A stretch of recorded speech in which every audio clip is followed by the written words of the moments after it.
Esto es Tercera Llamada. Tercera Llamada. Sean todos bienvenidos. Principiamos.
Hola, ¿qué tal? Muy buenas noches tengan todos ustedes. Transmitiendo totalmente en vivo desde México DF para todo el mundo. Ya no es México DF, pero es Ciudad de México. Sin embargo, sí transmitimos para todo el mundo. Aunque nosotros nada más lo lanzamos para México, pero hay mucha gente que nos visita por Perú, luego de El Salvador, Estados Unidos, de todas partes. Realmente lo agradecemos mucho. Mi nombre es Mario Alberto. Estamos aquí en A Poco No, en esto que es el miércoles de Chicharrón. Y lo que estamos haciendo el día de hoy es presentarles como siempre nuestra página que está ahí, es la página electrónica de www.apocono.mx.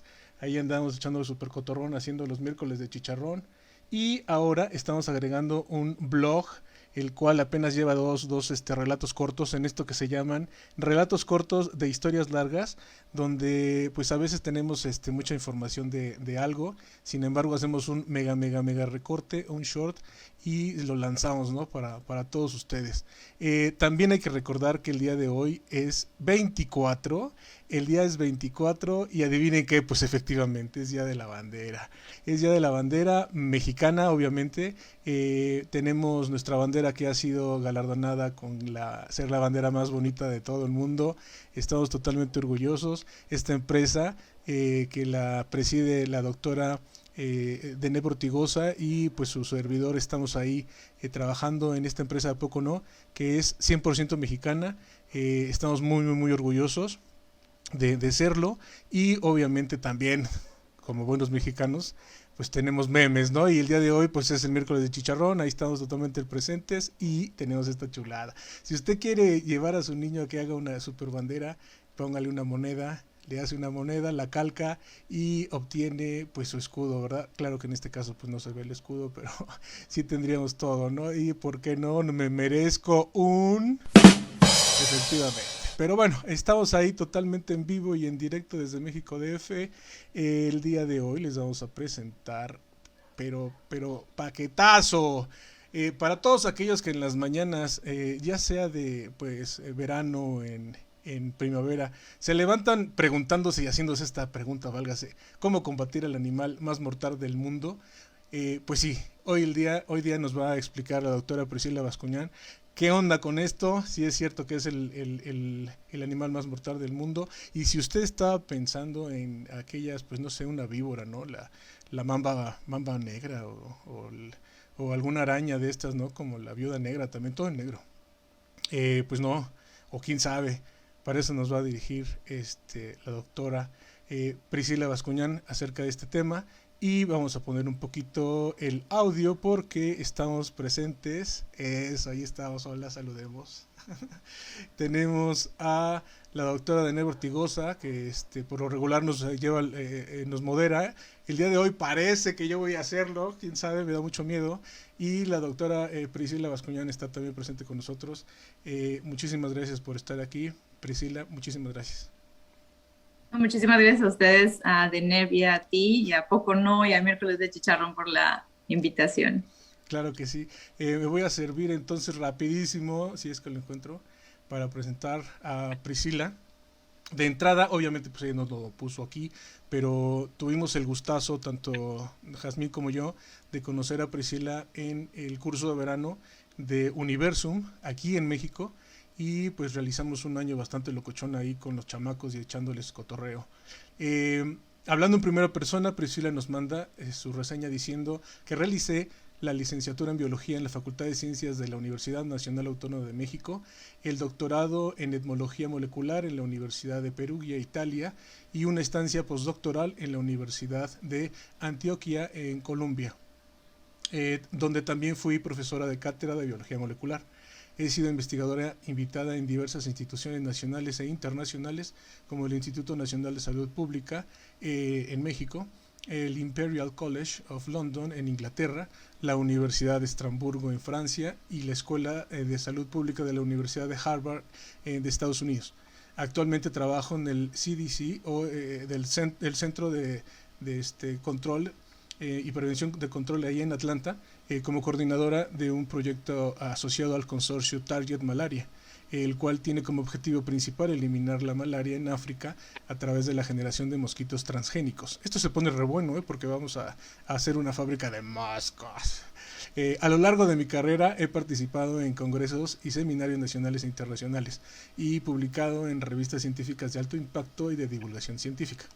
Por más de 10 años me he dedicado al estudio de la biología de mosquitos que transmiten malaria en África y en Latinoamérica, con el fin último de entender la mejor manera de controlar sus poblaciones naturales y así reducir la transmisión de esta enfermedad. Totalmente en vivo, son las 8:13, entramos un poquito tarde, disculpen. Vamos a recordarles que pueden, por favor, dejar todas las preguntas acerca de este tema que tengan con la doctora Priscila, ya sea por Ciencias TV en el chat de la MAT, que estamos transmitiendo en vivo, y por el de ¿A poco no?, que ahí por lo regular es donde más nos concentramos. Después de este chorote que acabo de aventar, de presentar a la doctora, pues todo suyo, doc. Muchísimas gracias por estar aquí y disfruten mucho esta plática.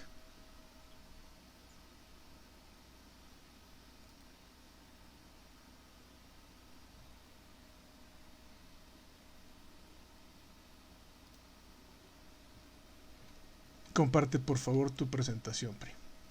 Ya voy. Sí, sí, sí. Justo. A ver. En lo que nos presentan, en la parte de las preguntas, Jazmín nos estará dirigiendo, o la doctora Dene nos estará dirigiendo aquí algunas palabritas. Así que nos vas dirigiendo, por favor, Jazmín. Muy bien, veo que ya está, así que compartimos el presentador y adelante. Listo. Pues bueno, de nuevo muchísimas gracias a ti, Mario, y a Deneb por esta invitación. Y muchas gracias a todos los que se conectaron esta noche para escuchar esta presentación. Para mí es un gusto poder platicarles un poquito acerca de lo que hago, pero no solamente lo que yo hago, sino lo que muchos investigadores están haciendo hoy en día por combatir al animal más mortal del mundo, que como ya anticipó Mario, no son ni los tiburones, ni, a ver, déjenme ver, porque no puedo pasar, aquí. Ni los tiburones, ni los osos, ni siquiera nosotros los humanos que nos matamos tanto entre nosotros, sino que son los mosquitos, que desafortunadamente causan más de 700,000 muertes cada año. Y para dar un poco dimensión a esto, les traje el dato del número de muertes que ha ocasionado pues la pandemia que estamos viviendo hoy en día, COVID. Y entonces, bueno, haciendo como un cálculo rápido, podemos ver que aproximadamente los mosquitos matan 1/3 de las muertes que ha ocasionado COVID, pero esto ocurre cada año y lleva ocurriendo durante décadas y décadas. Entonces, sí, es el animal más mortal del mundo. Y esto es principalmente porque transmite un montón, bueno, una serie de enfermedades, transmite la mayoría virus, como el virus del dengue, el virus del chikungunya, de fiebre amarilla, de Zika o del West Nile, y bueno, la lista es más larga. Entonces, bueno, puede transmitir virus, como los dos de la derecha abajo, pero también puede transmitir otros parásitos como protozoarios, como el parásito de la malaria, y también puede transmitir parásitos más complejos como estas microfilarias que muestro en la parte inferior izquierda, que son unos microgusanos que generan encefalitis. Entonces, pues sí, son enfermedades que son transmitidas por los mosquitos y que hacen que los mosquitos sean los animales más mortales del mundo, pero no todos los mosquitos son mortales, entonces tampoco hay que temerles así a todos los mosquitos, sino que la mayoría de estos mosquitos que pueden transmitir enfermedades los podemos clasificar en estos tres principales géneros, y yo diría que en particular en los géneros de Aedes y Anopheles. Probablemente están más familiarizados en México con Aedes, que si salen tantito Cuernavaca ya está lleno, y son los que transmiten dengue, chikungunya, zika, etc. Y los mosquitos del género Anopheles, que comprende muchas especies, transmiten principalmente malaria, pero también pueden transmitir esos gusanitos, las microfilarias, y también pueden transmitir otros virus. Entonces, bueno, estos mosquitos pueden transmitir estas enfermedades, pero de todas las enfermedades, la enfermedad que causa mayor número de muertes es sin duda alguna la malaria. Esto no quiere decir que las otras enfermedades no sean importantes, porque causan de hecho muchísima morbilidad, causan muchísima enfermedad, y eso lo que hace es que obviamente haya incapacitaciones y pues que la gente tenga no solamente la misma enfermedad, que puede ser crítica y severa, sino que además pueden tener secuelas o, como por ejemplo en el caso del chikungunya, que puede uno tener artritis a largo plazo, o en el caso del Zika, pues si estás embarazada, entonces tu hijo puede salir con microencefalia, etcétera, etcétera. Entonces hay que poner atención a todas estas enfermedades transmitidas por mosquitos, pero en particular voy a enfocar la plática de hoy a los mosquitos que transmiten malaria, porque son los más mortales, pero también porque son los que llevo estudiando yo durante varios años. Entonces, bueno, como les decía, la malaria es la enfermedad que causa el mayor número de muertes transmitidas por mosquitos. Causa aproximadamente 400,000 muertes por año. Y aquí en este mapa les muestro cómo la malaria se transmite y, bueno, causa enfermedad y mortalidad en esta franja como tropical y subtropical. Podemos ver la parte de sureste, un cachitito de México, pero también Centroamérica, Sudamérica, África, toda la parte que está por debajo del desierto del Sahara, y varias también partes de Asia. Pero desafortunadamente el 90% de las muertes ocurren en África, los países más vulnerables con mayores índices de pobreza, y desafortunadamente el 70% de estas muertes ocurren en niños menores de 5 años. Entonces, eso es una cifra súper alarmante, y si hacemos un cálculo rápido, significa que aproximadamente cada 2 minutos se está muriendo un niño de malaria. Entonces, ahorita, hoy en día, en este momento que estoy platicando, cada 2 minutos se va a morir un niño de malaria. Y obviamente, pues es muy trágico eso.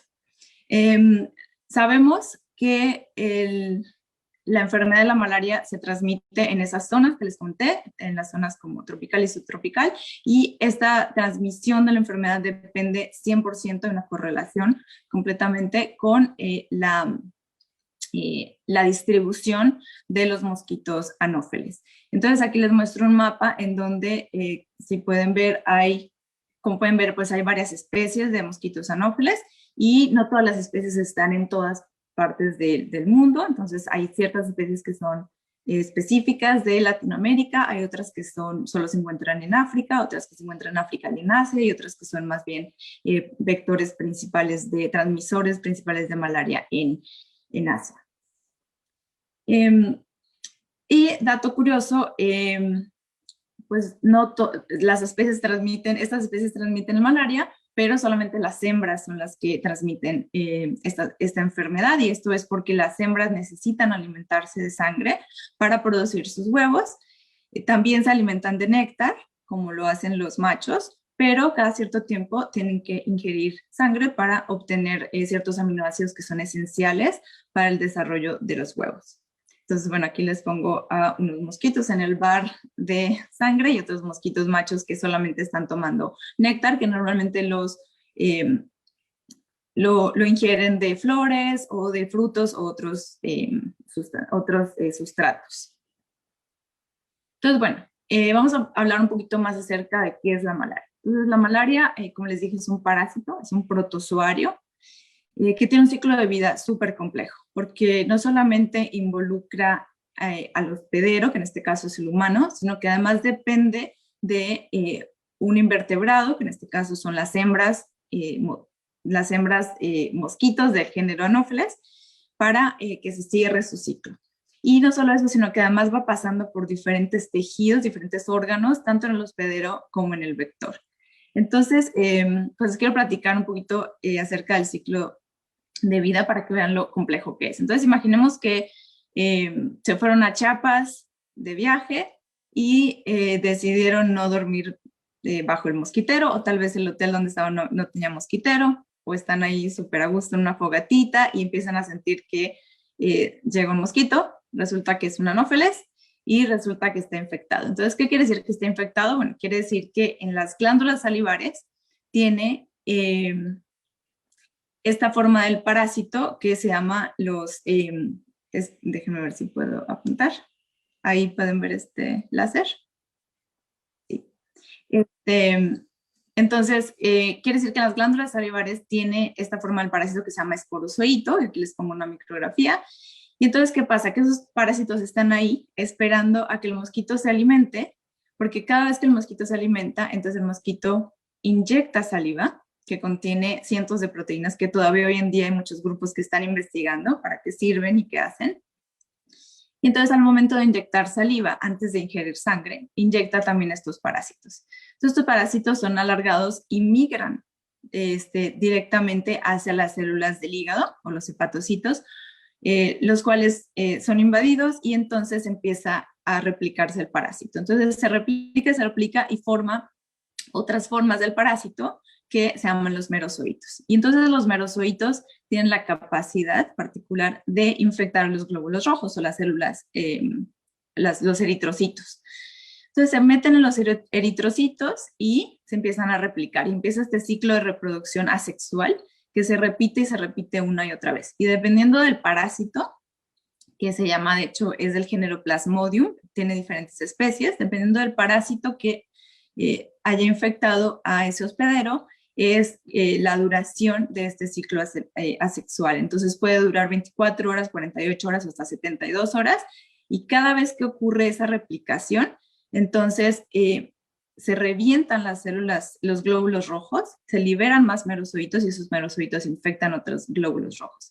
Cada vez que se revientan las células, los glóbulos rojos, entonces el cuerpo reacciona, generalmente con fiebres muy altas, y entonces son las típicas fiebres que se ven en la malaria, que son fiebres cíclicas. Puedes tener fiebre 24 horas, puedes tener fiebre y luego a las 24 horas ya no, y luego otra vez, y luego otra, así. Entonces se van repitiendo y eso es muy característico es un síntoma de la malaria. Y obviamente como se están rompiendo los glóbulos rojos y esto está ocurriendo de manera continua, entonces al final se genera una anemia severa, porque literalmente te estás quedando sin células, sin glóbulos rojos. Algunas veces el parásito también puede migrar al cerebro y causar malaria severa y obviamente pues causa toda una inflamación cerebral y muchas más complicaciones. Entonces, bueno, este ciclo ocurre de manera constante, pero algunos de estos merozoitos se diferencian y entonces forman las formas reproductivas del parásito, que son estos gametos. Y entonces estas son las formas que si después de aproximadamente 7 a 14 días, si llega otro mosquito y te pica, entonces al ingerir sangre va a recibir esta forma del parásito. Entonces si nos vamos acá, ahora ya el parásito está en la forma sexual dentro del estómago de los mosquitos. Y a partir de aquí entonces ocurre una serie de cambios, entonces tiene que el mosquito seguir adaptándose, seguir prendiendo y apagando genes. Y aquí lo que pasa es que el gameto masculino se flagela y va y busca al gameto femenino, forma, digamos, el cigoto, el embrión, y después entonces forma esta forma que se puede mover y atraviesa el intestino. Y aquí les había traído unas fotos muy bonitas que no les mostré, pero aquí entonces ya les muestro el oquineto, que es una forma alargada que tiene esta parte apical que le permite atravesar el intestino, el estómago del mosquito, y entonces una vez que atraviesa se enquista. Y lo podemos ver, esta es una fotografía que tomé yo en el microscopio, podemos ver, este es el estómago del mosquito y podemos ver cada uno de estos puntitos que son esos oocistos. En realidad esos oocistos o quistes no están dentro del estómago, ya están afuera y lo podemos ver aquí más claramente. Entonces después se enquista y empieza otra vez a replicarse y otra vez produce esporozoitos. Los esporozoitos después entonces se liberan, viajan a todas partes del mosquito y aquellos que logran ingresar a las glándulas salivares son los parásitos que después van a infectar a otro hospedero. Entonces, bueno, como pueden ver, el ciclo del parásito de la malaria es bastante complejo, pasa por diferentes órganos, tanto en el hospedero como en el vector. Y entonces, si pudiéramos interrumpir este ciclo en cualquiera de sus etapas o fases, pues podríamos entonces interrumpir este número de muertes que están ocurriendo día a día. Entonces, bueno, hay algunos grupos que se enfocan en estudiar la parte del parásito que infecta al hospedero y entonces para poder generar vacunas o fármacos antimaláricos, y hay otros grupos que nos dedicamos a ver cómo podemos interrumpir al parásito, la transmisión del parásito a través de, digamos, eliminar al mosquito. Entonces, bueno, hay tres frentes principales que llevan décadas, con los cuales hemos luchado, hemos combatido a estos mosquitos. Principalmente es a través de la prevención, el diagnóstico y el tratamiento. Y cuando hablamos de prevención en estos vectores que transmiten malaria, estamos hablando sobre todo del uso de mosquiteros que están impregnados con insecticidas. Entonces, lo que se hace es que se distribuyen. Hay grandes organizaciones como la Organización Mundial de la Salud o también el CDC, o también esta organización que se llama Against Malaria, que se dedican a recaudar fondos y comprar estos mosquiteros y distribuirlos en las poblaciones donde hay malaria. Se hace mucha distribución, sobre todo en África. Y también se hace el rocío de insecticidas. Entonces, dentro de las casas se puede rociar insecticidas y entonces matar a los mosquitos que en general lo que hacen es picar en las noches y entonces dentro de las casas, aunque también hay unos que pueden picar afuera de la casa.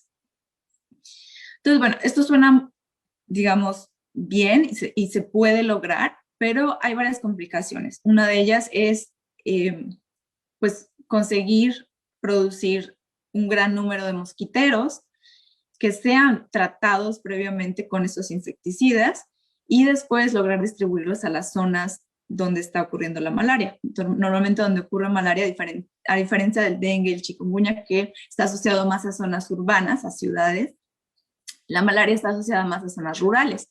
Entonces, son zonas selváticas, son zonas difíciles de acceso, o sea, es difícil accesar esas zonas, entonces no es tan fácil. Y también se tiene que acompañar esta campaña de distribución de mosquiteros con una campaña de sensibilización. O sea, hay que explicarle a la gente por qué es importante dormir bajo los mosquiteros, por qué es importante que los usan, que los pongan encima de las camas y que los tengan cerrados durante el día y los abran en la noche. Y bueno, tuve la oportunidad de ir a Kenia y hablar con varias personas y me decían que no es tan fácil. Hay gente que recibe el mosquitero e inmediatamente le ve un uso diferente a protegerse y lo usan, por ejemplo, para pescar, ¿no? Como redes de pesca. O sea, es una red buenísima. Entonces vamos a pescar. O inclusive es un perfecto velo para casarte, ¿no? Es blanco, hermoso. Entonces, no es tan fácil. Y algunas personas se quejan porque como están impregnados de insecticidas, entonces huelen muy fuerte. Entonces, bueno, no es tan sencillo, pero bueno, es prevenible, se puede hacer. Ahora, obviamente cuando hablamos de prevención de enfermedades, y esto lo pueden ver en las noticias todos los días con COVID, lo ideal sería tener una vacuna, en donde si nos pica el mosquito y nos transmite malaria, ya tenemos las defensas para defendernos pues, del parásito. Es decir que hasta hace muy poquito tiempo no teníamos vacuna. Ahora estamos en las fases iniciales de probar esta vacuna. Hay una en particular que se está probando, que lleva aproximadamente un año, en que se está probando en Kenia en particular, y tiene un cierto nivel de eficacia, no es 100%, se necesitan 4 dosis, lo cual hace un poquito más compleja, y en particular es una vacuna que se produjo para atacar, bueno, digamos, para enseñarle al sistema inmune cómo responder a parásitos africanos en particular. Entonces, bueno, todavía no hay una vacuna, por ejemplo, para Asia o para Latinoamérica, pero digamos, esto es bastante prometedor. Y luego la segunda y tercera fase, digamos, los segundo y tercer frente más importante para combatir esas enfermedades es el diagnóstico y el tratamiento, y los pongo juntos porque van totalmente de la mano. Entonces, no podemos tratar la enfermedad si no la detectamos, y el diagnóstico generalmente se hace a través de microscopía, lo cual quiere decir que se necesita pues, no solamente un microscopio, sino además un microscopista que esté entrenado, que pueda reconocer el parásito. Y como les decía, normalmente la malaria ocurre en zonas muy marginadas y entonces es difícil esto. Sin embargo, es posible. Y bueno, parte de muchos institutos e inclusive el CDC están tratando de desarrollar métodos de diagnóstico mejores. Entonces se han desarrollado, por ejemplo, estos como chips, donde se pone una gota de sangre y en 15 minutos se puede decir si tienes malaria o no. Y entonces una vez que se diagnostica que ese paciente sí tiene malaria, se puede entonces tratar, ¿no? Y tratar quiere decir que se pueden dar fármacos antimaláricos. Hay una gran variedad de fármacos antimaláricos, pero se tiene que saber cuál fármaco dar según el parásito que se haya diagnosticado. Entonces, esto es muy importante porque ha habido una evolución de los parásitos y los parásitos están generando resistencia a los fármacos antimaláricos que hemos venido usando durante décadas.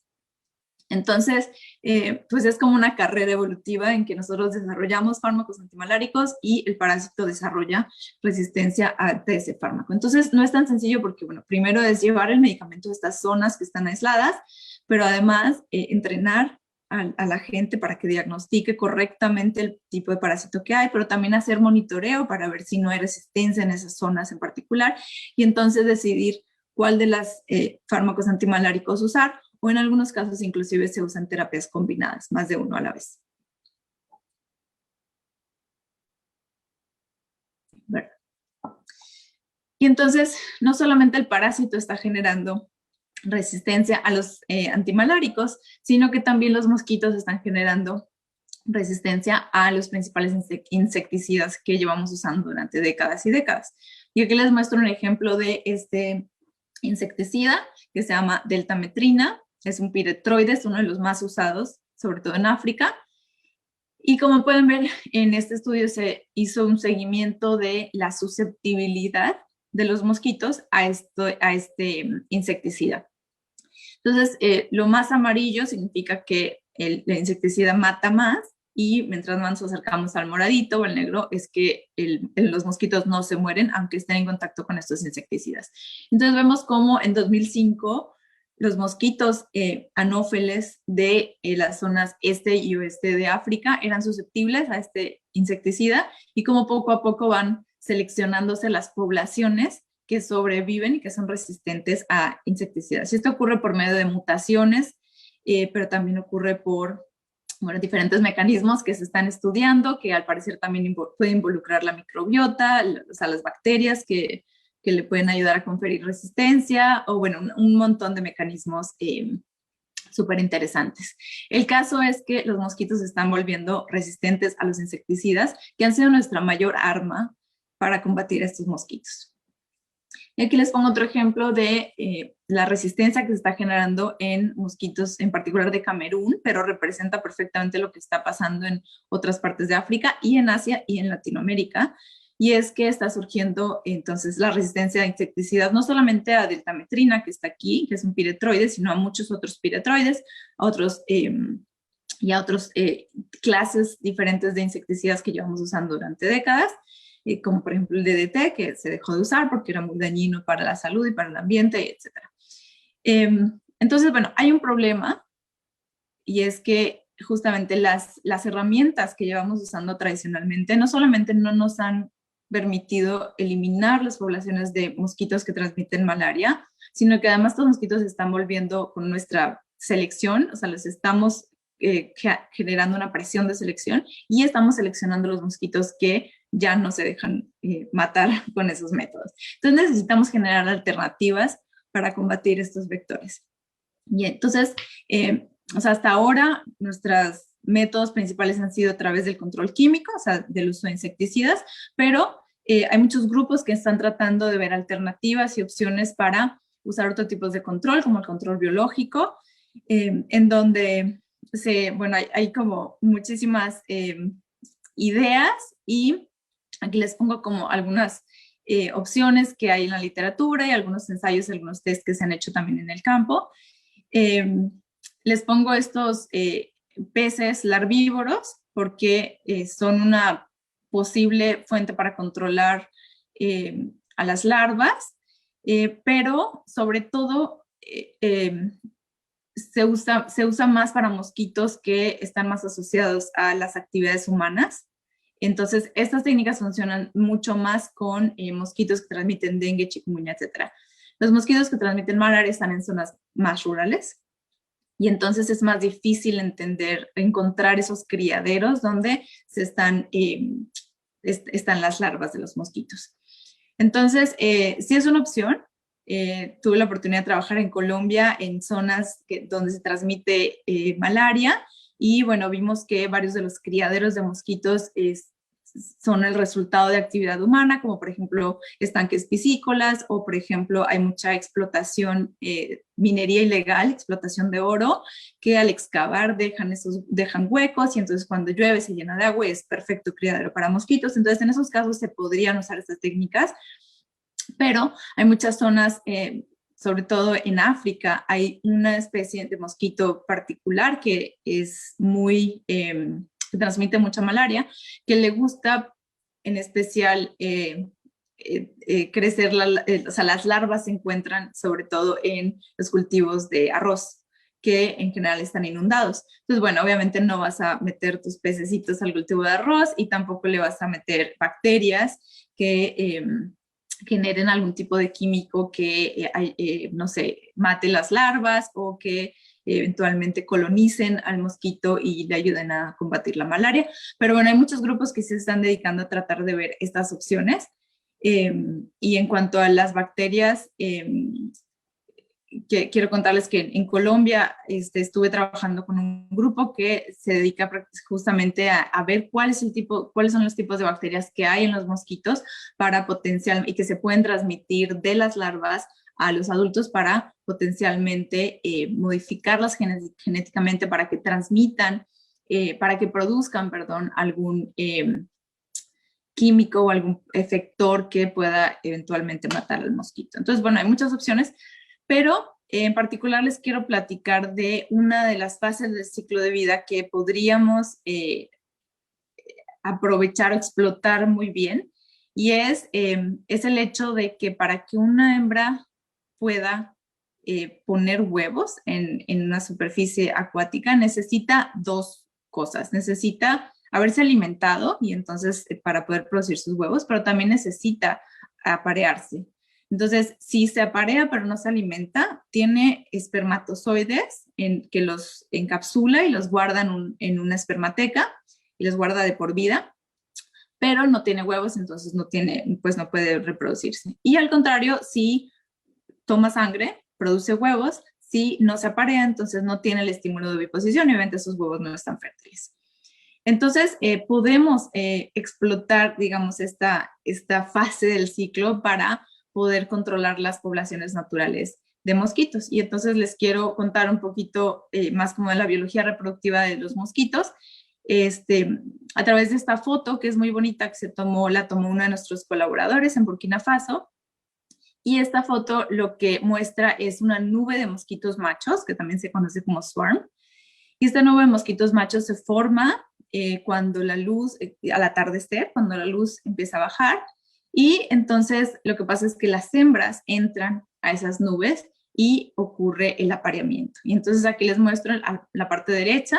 Esto es una hembra que en este caso pues está recién alimentada. Y en la parte izquierda tenemos este macho que es más como tubular, digamos, y tiene antenas más plumosas. Entonces, bueno, la cópula dura alrededor de 8 segundos, 8 o 10 segundos, y una vez que ocurre la cópula, entonces hay una serie de cambios a nivel de genes, a nivel de comportamientos, a nivel de muchas cosas que ocurren en las hembras, porque no solamente le transfiere espermatozoides, sino que también le transfiere una serie de compuestos como lípidos, como hormonas, como proteínas, etcétera, como un regalo nupcial, algunos dicen, que le ayuda a la hembra a responder. Y de hecho parte de esas respuestas es que produce muchos más huevos que una hembra que no se ha pareado, pero también algo importante es que le indica, como que le señaliza a la hembra y le dice, tú ya estás apareada, no te vayas a aparear con otro macho. Y esto es una característica súper importante, porque para controlar las poblaciones de mosquitos, podemos usar esta característica como ventaja, y ahorita les voy a decir cómo. Pero entonces lo importante es entender que las hembras en general solamente se aparean una vez en su vida. Entonces, esto puede ser una ventaja que podemos explotar porque, bueno, se llevan décadas hablando de una técnica que se llama la técnica de sterile insect, que es la liberación de mosquitos estériles. En general se habla de la liberación de mosquitos machos estériles que puedan ir y volar y unirse a estas nubes de machos y competir con los machos que naturalmente están en el campo. Y entonces competir por esas hembras y, digamos, copular con las hembras, pero estos machos son infértiles. Entonces la hembra, de alguna manera, la engañamos, o sea, ella siente que se aparió, y de hecho sí se aparió, pero el esperma probablemente no, o sea, no produce progenie viable. Entonces, como solamente se aparean una vez, si los machos estériles que nosotros liberamos lograron ganarle a los machos del campo, entonces esas hembras no van a producir huevos. Y tenemos que tener en cuenta que las hembras se pueden alimentar varias veces durante el ciclo de vida y que esto obviamente es una característica que favorece a la transmisión del parásito, porque el parásito necesita primero ser ingerido y después de unos 14 días más o menos ser otra vez expulsado al siguiente hospedero, y las hembras perfectamente se alimentan constantemente. Entonces, si están apareadas, si sienten que están apareadas, van a producir huevos, pero en este caso los huevos van a ser estériles. Entonces, bueno, eso es una técnica que se propuso inicialmente en los años 40, 50, de hecho funcionó muy bien para una mosca que se liberó, una mosca estéril que se liberó y que estaba afectando mucho los cultivos aquí en Estados Unidos y en Centro y Norteamérica. Y después se propuso esta técnica en mosquitos, en particular se empezó a hacer en los años 70 más o menos en el laboratorio, irradiando mosquitos con rayos gamma. Y entonces eso lo que hizo es que los mosquitos se volvían estériles y, digamos, toda la idea detrás es que se liberen estos mosquitos en el campo, como les decía, y entonces aquí en azul, digamos, son los mosquitos que normalmente están en el campo, se liberan los mosquitos irradiados, estériles, y poco a poco van a ir reemplazando, bueno, van a ir suprimiendo la población natural de mosquitos hasta que sea totalmente eliminada. Esto funcionó bien en el laboratorio, pero resulta que esos mosquitos a la hora de tratar de pasar este modelo al campo, los mosquitos no lograban competir con los mosquitos naturales, eran mucho menos exitosos en el campo. Entonces, de alguna manera, esta radiación sí les estaba afectando. Hoy en día, pues tenemos tecnologías mucho más avanzadas y entonces les quiero platicar un poquito acerca de la idea de utilizar, de crear mosquitos transgénicos para generar modificaciones de la progenie. Y en particular les quiero platicar de estos mosquitos que son transgénicos, y lo que quiere decir es que se les insertó material genético que normalmente no tendrían, y esto se hace a través de microinyecciones de huevos en la zona donde las células van a desarrollar el embrión. Entonces es en uno de los dos polos del huevo y aquí pueden ver cuatro huevos y una aguja, un capilar muy, muy, muy delgadito con lo que se inyecta el material genético. No todos los huevos van a ingresar como a recibir este material genético, pero los que sí, entonces van a generar mosquitos transgénicos. ¿Y cómo sabemos que son transgénicos? Porque parte del material que se inyecta, que puede ser diferentes tipos de genes, pero parte de estos genes normalmente también son genes fluorescentes que nos ayudan a través de un microscopio de fluorescencia, detectar cuáles son transgénicos. Y en este caso en particular, entonces tenemos se llama gen reportero, que es que ilumina los ojos rojos del mosquito. En este caso, esto es una larva, esta es una pupa. Y también tenemos una proteína fluorescente verde que específicamente se prende o, digamos, crea esta fluorescencia en los testículos de los machos y solamente durante la espermatogénesis, durante la producción de esperma. Y esto es súper importante porque podemos dirigir, o sea, podemos insertar genes, pero no quiere decir que esos genes se insertan y están actuando así como quieran. Están dirigidos y eso lo hacemos a través de promotores específicos, de promotores y terminadores que sabemos que van a expresarse en un tejido particular, en un momento particular. Y eso lo podemos hacer, digamos, monitorear a través de esta fluorescencia. Y obviamente, pues también a través de otras técnicas moleculares. Entonces, en este caso, esta línea transgénica, lo que tiene de particular es que esa proteína fluorescente verde está también unida a una enzima, que es una endonucleasa, es decir, es una enzima que corta DNA de manera interna, y en particular esta endonucleasa reconoce ciertas secuencias que solamente están en el cromosoma, en los cromosomas X. Y solamente cuando se están produciendo los espermatozoides, no sé si tal vez se acuerdan de sus clases básicas de biología, que durante la producción de esperma, y esto ocurre también en humanos, hay una fase de meiosis en donde se separan los cromosomas y entonces se forman los espermatozoides y cada uno de ellos va a llevar o un cromosoma X o un cromosoma Y.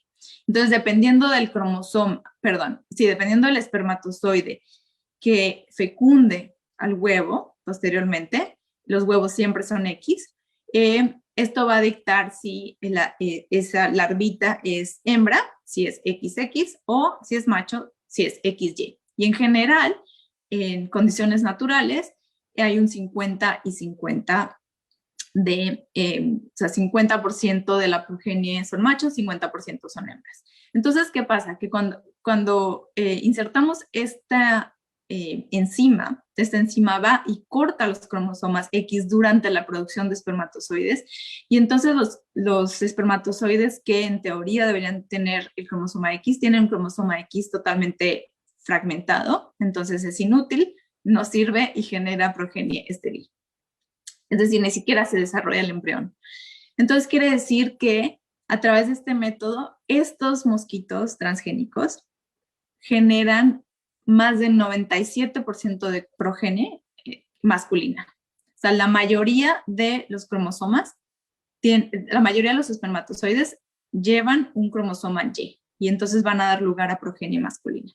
Ajá. Y esto es súper importante porque entonces podemos liberar estos mosquitos en el campo y los mosquitos van a ir a competir con los mosquitos naturales del campo y entonces lo que va a pasar es que poco a poquito va a haber una mayor proporción de machos, de mosquitos machos, que además de todo no pican, y poco a poquito entonces se van eliminando las hembras hasta que la población se reduzca.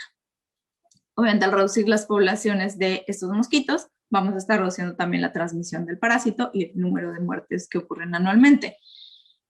Ahora, esto no es un proceso fácil, se necesita primero generar los transgénicos, pero además la liberación tiene que ser constante, o sea, de masiva, la producción es masiva y constante, y entonces hay otras técnicas de las que no voy a hablar, pero nada más les quiero dejar ahí como el tema mencionado, y es que ahora se están usando otras técnicas que se llama Gene Drive, donde se usan otras enzimas como, o sea, el sistema de CRISPR-Cas9, en donde esto se transmite de manera mucho más rápida en las poblaciones el gen, entonces podemos dispersar mucho más rápido este transgen, este material genético.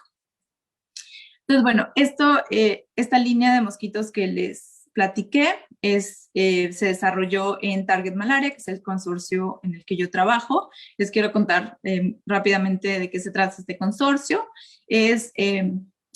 Bueno, somos muchísimos grupos trabajando, tanto aquí en Estados Unidos como en Inglaterra, en Italia, y también trabajamos con grupos de África, en particular Burkina Faso, Ghana, Mali, Uganda. Y lo que se está haciendo es, bueno, hay como muchos frentes y muchos equipos. Entonces, bueno, hay un equipo que se encarga, es el equipo científico, digamos, que se encarga de desarrollar estas líneas transgénicas, hacer como, sí, generar las líneas transgénicas, el material genético que se va a insertar y la misma línea. Y eso es una parte, nada más, porque no quiere decir que si ya tenemos al mosquito, entonces vamos a ir al campo y lo vamos a liberar y ya. O sea, hay toda una serie de pasos que están súper regulados y que involucran muchísima gente, muchísimo esfuerzo. Entonces, otro de los equipos que son parte de Target Malaria es el equipo de como de comunicación. O sea, entonces son equipos normalmente locales que están en estos países de África, que se comunican desde el ministro de Salud hasta pasando por los jefes de tribus, ¿cómo se dice? Las iglesias, las escuelas, las comunidades. Es decir, tienen que comunicar cuál es la idea de liberar esos mosquitos y sensibilizar a la gente y explicar cuál es toda la ciencia detrás de eso. Y eso se hace a través de muchísimas formas diferentes. Pueden ser como reuniones, pláticas, seminarios, también obras de arte, obras de teatro. Hay un montón de formas de involucrar a la gente, llamar la atención de la gente y decir, miren, eso es lo que queremos hacer. Si una comunidad en particular no quiere que se liberen mosquitos transgénicos en su comunidad, no se hace. O sea, no es un método que a la fuerza se va a hacer. No es como los insecticidas, que es como ya llegué, rocío todo, mato todo, no. O sea, tiene que haber un consenso también de la población que quieran que se liberen estos mosquitos. Entonces hay que explicar qué tipo de mosquitos son, cuál es la modificación genética que tiene, dónde se van a liberar, que se van a liberar solamente machos, no hembras, etcétera, etcétera. Luego está el equipo de toda la parte regulatoria, y yo soy parte de ese equipo, en donde lo que hacemos es una serie de estudios para probar, o sea, hacemos pruebas para entender qué tan, ¿cómo se dice? Safe, como qué tan seguro es que se liberen estos mosquitos en el campo. Porque obviamente no queremos liberar mosquitos que eventualmente causen un mayor problema. No queremos liberar mosquitos que puedan transmitir más malaria de la que ya transmiten. Entonces, por ejemplo, uno de los estudios que hacemos es comparar mosquitos transgénicos con mosquitos no transgénicos y ver la cantidad de malaria que los infectamos, y entonces vemos qué cantidad de malaria pueden transmitir unos u otros. También, por ejemplo, no queremos liberar mosquitos que tengan ciertas resistencias a insecticidas, porque obviamente queremos poder controlarlos, queremos poder liberar mosquitos que sean susceptibles, que eventualmente pudiéramos matar, y no queremos pues alimentar este problema de la resistencia a insecticidas. Y bueno, hay un montón de monitoreos también ecológicos, se hacen estudios para ver cuál es la función de ese mosquito que se está tratando de eliminar en su contexto ecológico, qué lugar toma en ese espacio, digamos, ecológico, y si elimináramos ese mosquito, cómo podría afectar a otras especies, qué especies dependen de él, etcétera, etcétera. Inclusive se hacen estudios se alimentan peces con mosquitos transgénicos para ver, comprobar la toxicidad, que no sea tóxico este transgen, etcétera, etcétera. Entonces todo está súper, súper regulado y obviamente que no se van a liberar mosquitos antes de que pues todos estos estudios sean aprobados. Entonces, bueno, hacemos estos estudios y se juntan en un paquete de, que se llama un dossier, y esto se manda a una agencia, a un comité de regulación y de ética que evalúa pues si es factible o no liberar este mosquito. Y bueno, y después está pues todo el equipo que coordina que todo funcione. Y bueno, ahí trabajo yo. Y ya nada más para concluir, o sea, quiero mencionar antes de esto que no solamente, o sea, esto solamente es un ejemplo de muchas cosas que se están haciendo. Hay muchos otros grupos que están trabajando, tratando de desarrollar otras líneas transgénicas. Por ejemplo, está haciendo un trabajo muy importante en la Universidad de California, y de hecho, una de las investigadoras que está más involucrada es mexicana, Rebeca Carballar. Y entonces, bueno, hablando, Mario, decías del orgullo mexicano. A mí me da mucho orgullo saber que ella está al frente de ese proyecto también, y ellos lo que están haciendo es tratando de generar mosquitos transgénicos que eventualmente puedan no transmitir malaria. Entonces, bueno, ya para finalizar, ¿cómo podemos combatir al animal más mortal del mundo? Pues espero que les haya dado yo una idea de qué es lo que estamos haciendo. No es sencillo, no es una pregunta sencilla de responder, se requiere muchísima investigación todavía, pero estamos trabajando en ello. El método tradicional que llevamos usando por décadas no nos está haciendo tan eficaz, entonces necesitamos encontrar formas a complementar esto, y para eso necesitamos mantener la mente abierta a todas estas nuevas tecnologías. Y con esto concluyo. Muchas gracias. Muchísimas gracias, Priscila. Sí, efectivamente, como bien lo decíamos desde el inicio, ¿no? El animal más peligroso realmente no llega a ser el más grande, sino realmente el que esté haciendo más cosas sin querer, obviamente, ¿no? El mosquito se quiere alimentar, o la mosquita, y lo que quiere es pues lo que nosotros hacemos, sobrevivir. Desafortunadamente también lo mencionaste, pues el hecho de que como seres humanos sí somos más destructivos, sin embargo no somos tan peligrosos. Muchísimas gracias, Priscila. Voy a primero, en lo que Priscila recordamos que tiene su correo electrónico que nos proporcionó es ouk8, ahí está en pantalla, @cdc.gov, gov con v de gobierno. Pueden hacerle más preguntas ahí, por supuesto. Pueden preguntar acerca de todas estas cosas. Me imagino que también hay voluntariados para estar apoyando todos estos proyectos que ahí realizan en el CDC. Entonces, pues se pueden comunicar también, por favor. Pasemos a las preguntas. En lo que hacemos esto, si eres tan amable, Pri, para que dejes de compartir, y nosotros nos vamos a tu título, y ahorita que dejes de compartir, mientras mando saludos, obviamente, porque estoy viendo que desde México obviamente nos mandan saludos, y en particular de la hermana República de Toluca. Me encanta que le pongan todas esas cosas. De Colombia, obviamente, pues como Pri escuchamos en su plática, como la doctora Priscila estuvo en Colombia, pues hay muchos saludos, ¿no? Y aparte me acuerdo ahí que platicábamos con tu familia, ¿no? También anda por allá. Entonces, muy bien. Yo voy a hacer una pregunta muy sencilla, en lo que Jazmín tiene las otras, que es pues la básica, ¿no? ¿Cuánto vive un mosquito? ¿Cuánto es lo que puede vivir un mosquito? Sí, bueno, eso varía, es decir, en el laboratorio, donde los tenemos súper mimados y consentidos y con las condiciones perfectas de humedad, temperatura, comidita, etcétera, pueden durar como adultos un mes, una semana más o menos. Eso es como adultos. Antes de eso, pues pasan por pupa, larva y huevo, y eso dura más o menos otra semana.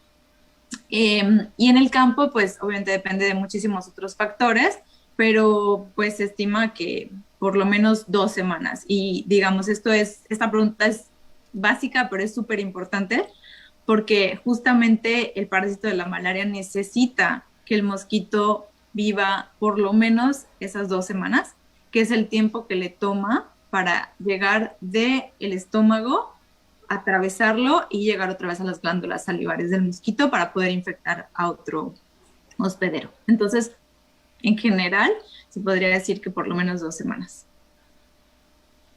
Tenemos ahí 2 semanotas, o sea, realmente no es mucho. Ha comparado a otras cosas, me refiero. Sí. Doctora, Deneb.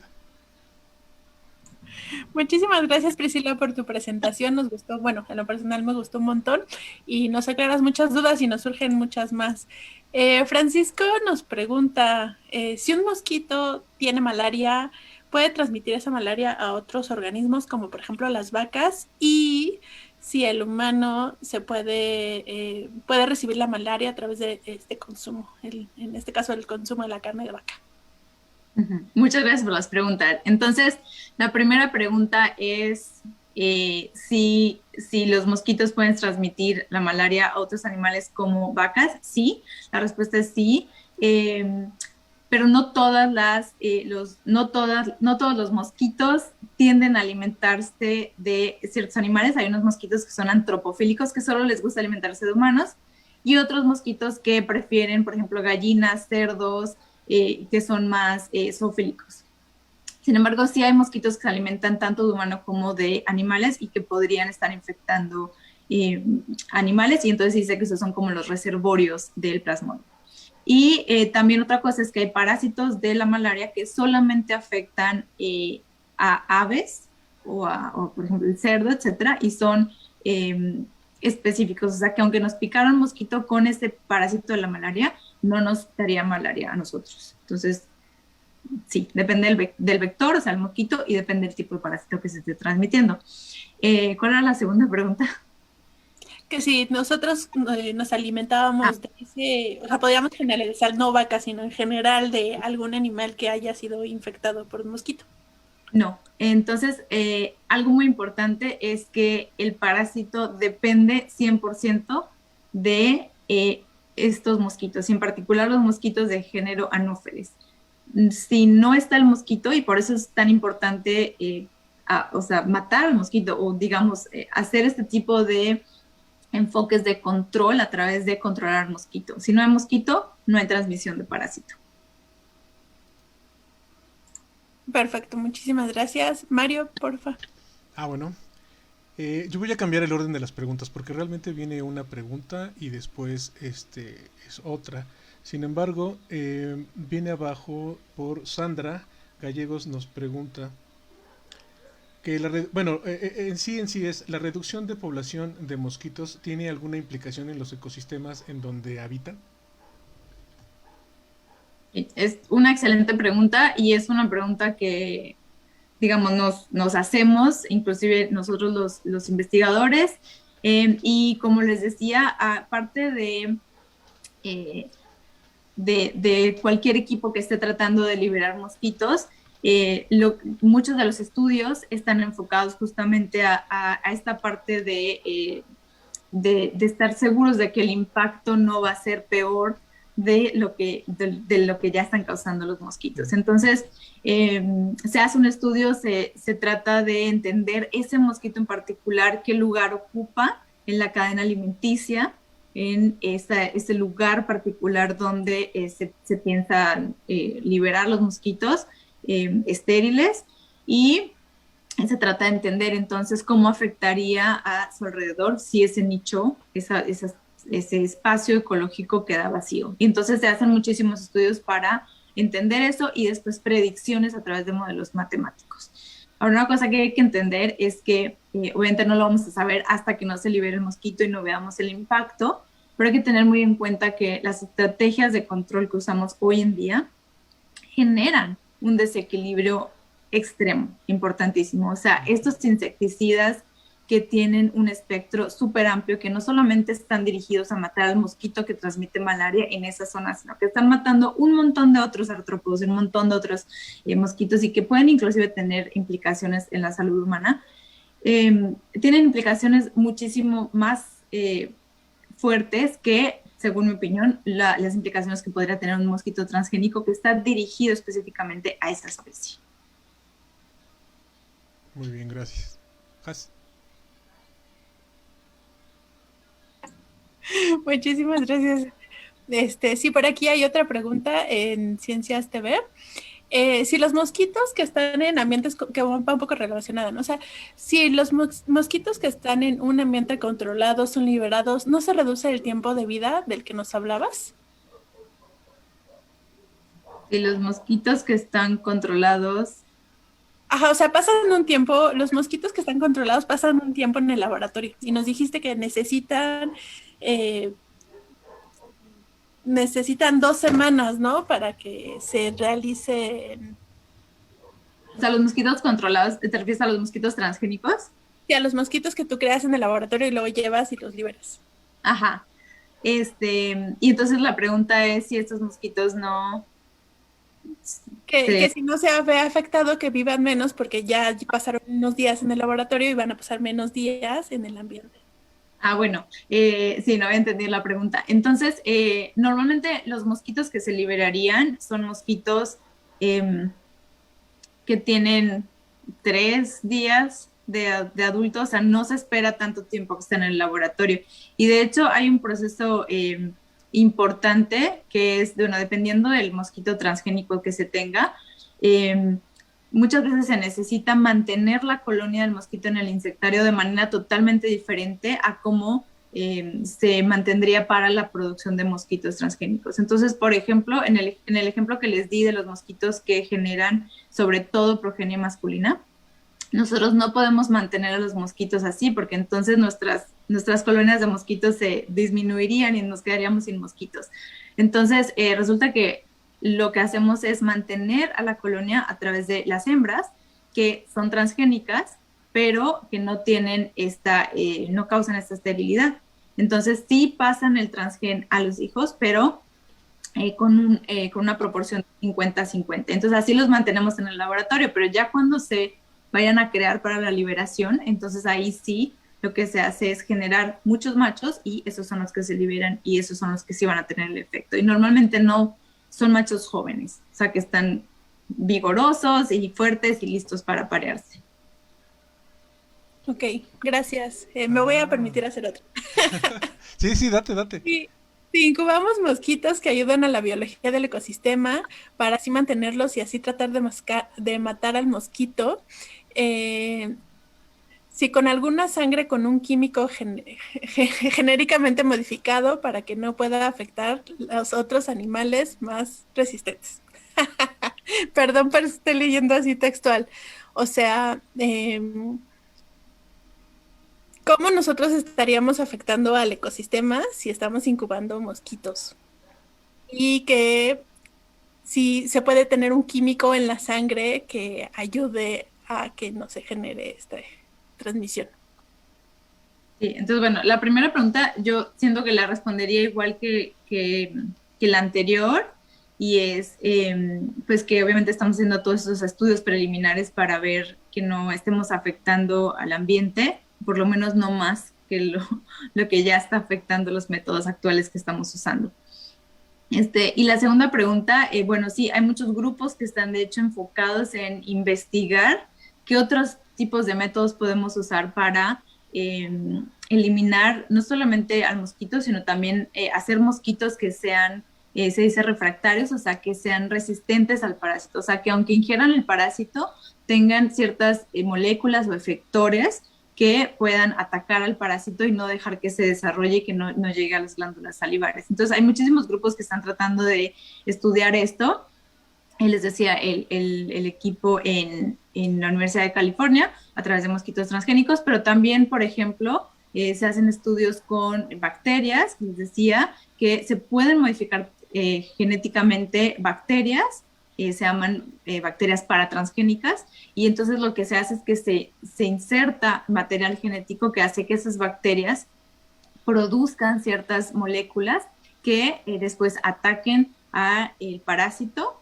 Y normalmente lo que querríamos, digamos, es liberar, por ejemplo, estas bacterias en el agua, en los criaderos, las larvas las ingieren y digamos, las cultivan ahí en el estómago. Entonces, cuando después interactúan con el parásito, una vez que el parásito es ingerido, entonces hay competencia por recursos o generan péptidos antimicrobianos, un montón de cosas. O también se pueden poner, por ejemplo, trampas como de néctar o así para que vayan y se alimenten ahí los mosquitos, y entonces a través de eso puedes meterles químicos. Y el CDC es, digamos, pionero también en tratar de desarrollar todo este tipo de trampas y así. Perfecto, gracias. Yo ando jugando poniendo nombres y todo aquí. Ahí está. Lo que más me choca de que nomás tengamos una hora es de que se nos acaba el tiempo siempre. Entonces, vamos a recurrir por favor a las últimas dos preguntas. Por favor, Priscila, si pudieras contestar en tu tiempo libre ahí a todas las personas que han hecho algún tipo de pregunta, y a alguien que quiera hacer más preguntas, por favor lo pueden realizar ahí en el chat. ¿A poco no? Es donde más tenemos el acceso para el chat, ¿no? Directamente, ya que las demás son páginas que nos colaboran con nosotros. Y o mandándonos un contacto @apocono.mx directamente a OUK8 en @cdc.gov, ¿no? Con la doctora Priscila Bascuñán. Mando saludos porque luego dicen que mi voz es como de sonidero para mandar saludos, pero realmente es que tengo un micrófono de estos. Mando saludos a Cuernavaca. Ahora, no me acuerdo, Cuernavaca, Morelos, de quién es de Cuernavaca, Morelos, demonios, porque esto ya se puso bastante bueno, que hay un montón de gente. Y también de la Ciudad de México, y también de no sé dónde, y saludos, sudos, y disculpen que no digo los nombres. Híjole, se lo encontré. Miguel Moreno, saludos desde Morelos, México, muchísimas gracias. Y de la Ciudad de México. Total, hace rato había dicho que era una relación de preguntas, porque esta que para mí quiero cerrar con ella, la parte de ¿a poco no? Menciona que es una super duda inocente y tal vez fuerte. Al final del todo, lo que quieren es la extinción de los mosquitos transmisores. Oh. Todo tuyo. Quieren con los estudios realmente extinción de algún tipo. Por ejemplo, yo aquí de transmisores también lo cambio a todo tipo de otros que estén, o por qué no a la que tengan esa portabilidad, ¿no? de malaria, por ejemplo, y que la puedan transmitir. Sí, entonces realmente hay varios enfoques. Uno es sí eliminar la población como tal, y hay que tener en cuenta que hay poblaciones, tal vez no tantas las poblaciones del mosquito de malaria, pero sí mucho las poblaciones, por ejemplo, que transmiten dengue y eso, que han crecido conforme ha crecido las ciudades o las poblaciones humanas. Entonces, digamos, están también en proporciones que no deberían, pues que anteriormente no estaban, o en lugares donde anteriormente no estaban. Entonces, bueno, sí, la idea es o eliminar las poblaciones o reemplazarlas con poblaciones de mosquitos que, como decía, tienen la capacidad de, más bien no tienen la capacidad de transmitir al parásito. Y hay varias, digamos, hay esas dos corrientes principales y se están haciendo estudios de dos.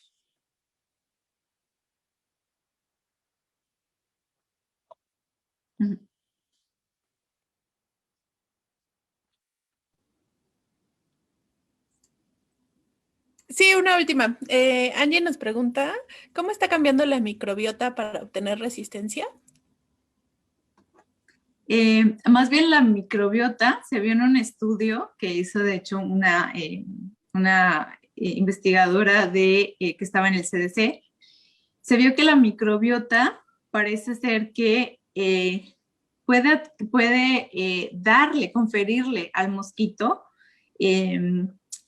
ciertas características para que se detoxifique de ciertos insecticidas. Y esto se vio en particular en mosquitos de Latinoamérica, en donde lo que hicieron fue un análisis de secuenciación masiva, y entonces lo que se hace es que se amplifica, se ve toda la cantidad de bacterias que puedan estar en el mosquito, y después se hace también un estudio de las funciones posibles que tienen esas bacterias, y entonces se vio que muchas bacterias algunas bacterias, ¿no?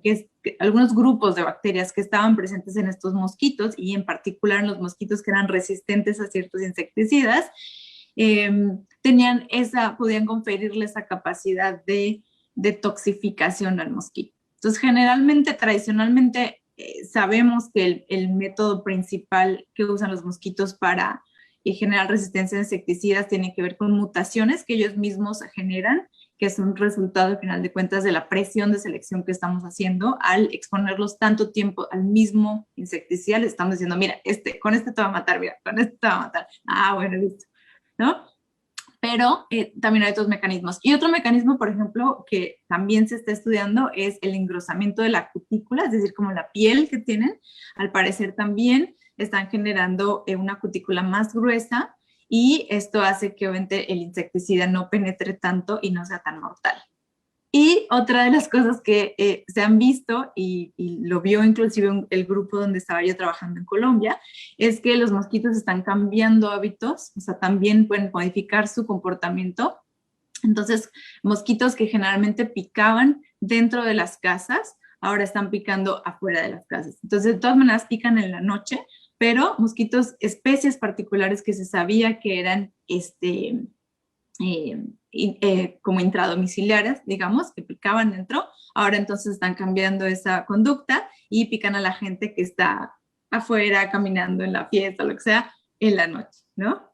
Entonces se están adaptando y nos la están ganando. Perfecto, muchísimas gracias. Sí. Está bien intenso todo. Yo tenía apagado mi micrófono. Uy. Bueno, pues estamos poniendo aquí en pantalla algunas de las preguntas que van a quedar para que podamos contestarlas después, por favor. Agradecemos una vez más a Priscila, a la doctora Priscila Bascuñán, por esta pues plática que realmente nos abre la mente para muchos de que no somos biólogos. Sin embargo, entendemos, y lo de las radiaciones me pareció así genial. Lo malo es que van dirigidos a los machos. Pero bueno, muchísimas gracias a las dos, doctora Deneb Ortigosa, muchísimas gracias, doctora Priscila Bascuñán. Esto es ¿A poco no? Esto es miércoles, un día antes del jueves y después del martes, y es miércoles de Chicha Round. Muchísimas gracias. No sé cuál viene el miércoles de Chicha Round, el que viene, Has, ¿tú sabes? Vamos a hablar sobre buceo y ciencia ciudadana. Excelente. También, por cierto, cabe mencionar el gol. Los jueves estamos a las 4 de la tarde presentando algunas cosas que se van a hacer en Cisal, Yucatán, que están dentro del reto urbano naturalista. Bueno, lo iba a decir en francés, pero está bien. Ese que dijo Jazmín, que es el reto urbano de naturalista. Muchísimas gracias, nos despedimos. Aquí nos quedamos en el chisme, pero del programa pues nos despedimos. Que estén muy bien. Muchísimas Chao, chao. gracias a todos.